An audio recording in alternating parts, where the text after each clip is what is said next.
বরিশালের উজিরপুরে এক স্কুল ছাত্রীকে নির্জনে নিয়ে ধর্ষণের চেষ্টার অভিযোগ আর অভিযুক্ত একজন সাবেক শিক্ষক।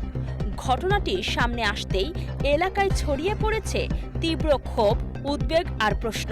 অভিযোগ বলছে, বড়াকোঠা ইউনিয়নের মালিকান্দা এলাকার ডক্টর এনায়েত স্কুল অ্যান্ড কলেজের সাবেক শিক্ষক আব্দুল হালিম হাওলাদার ষষ্ঠ শ্রেণীর এক ছাত্রীকে সহায়তার কথা বলে কৌশলে একটি নির্জন স্থানে নিয়ে যান। সময়টা ছিল গত 29 এপ্রিল, মুষলধারে বৃষ্টির দুপুর। স্কুল থেকে বাড়ি ফেরার পথে একা পড়ে যায় ছাত্রীটি, আর সেই সুযোগেই ঘটে এই অভিযোগিত ঘটনা। তবে শেষ পর্যন্ত স্থানীয় কয়েকজন নারীর তৎপরতায় রক্ষা পায় শিশু। সন্দেহজনক পরিস্থিতি দেখে তারা ঘটনাস্থলে ছুটে গিয়ে তাকে উদ্ধার করেন। এলাকাবাসীর ভাষায়, এই সাহসী ভূমিকা না থাকলে পরিস্থিতি আরও ভয়াবহ হতে পারত। এদিকে ভুক্তভোগীর অভিযোগ, ঘটনার পর অভিযুক্ত ব্যক্তি বারবার ফোন করে বিষয়টি গোপন রাখতে চাপ দেন। এমনকি একটি কল রেকর্ড সামাজিক যোগাযোগ মাধ্যমে ছড়িয়ে পড়েছে বলেও জানা গেছে, যা নিয়ে নতুন করে আলোচনা তৈরি হয়েছে।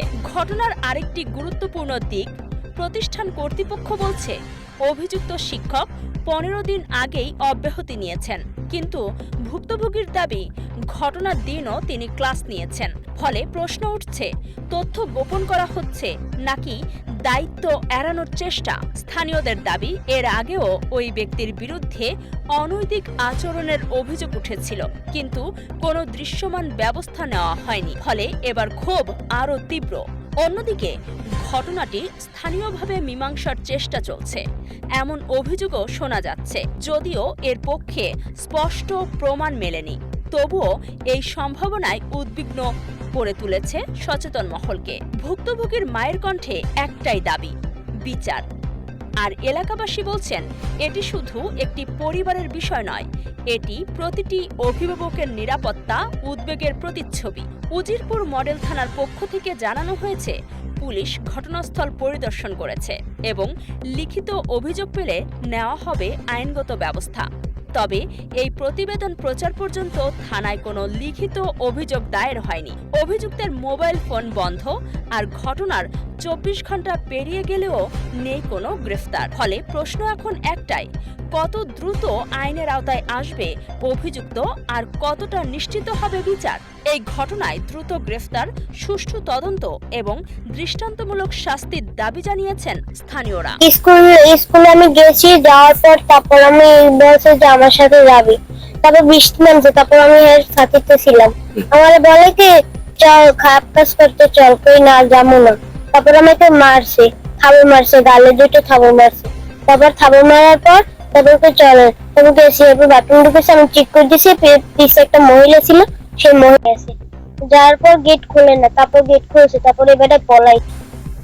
নাম পলাইছে আব্দুল হালিম, আমাদের স্যার।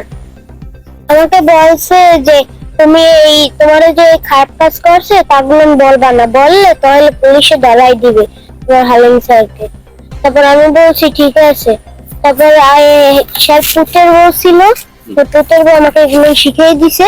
তারপর আমি কইছি, তারপরে আমি করার পর তারপর কাইটা দিছে, তারপর বউ আমার শিখিয়ে দিছে এগুলো।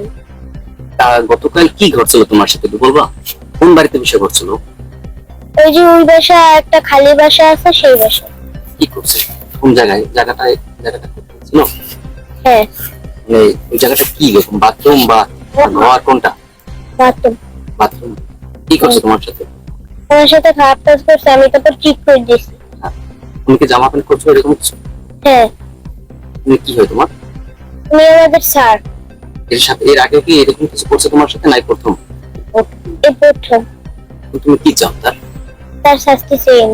আমাদের কাছে এরকম গতকালকে তথ্য পাওয়ার পরে পুলিশ ঘটনাস্থল ভিজিট করেছে এবং ওই যে মানে কি বলে ভিকটিমের যে বাবা, তাকে ওয়েলকাম করা হয়েছে, মানে গার্ডিয়ানকে। আমরা ভিকটিমকে পাইনি, তার সাথে কথা বলতে পারি নাই, সে নাকি অন্য থানা এলাকায় চলে গেছে, অন্য থানা এলাকায় বাড়ি। তার বাবাকে বলা হয়েছে একাধিকবার যে আপনারা যদি আইনগত সহায়তা চান থানায় আসেন, নিয়ে এসো, কমপ্লেন দেন, আমরা ব্যবস্থা নেব।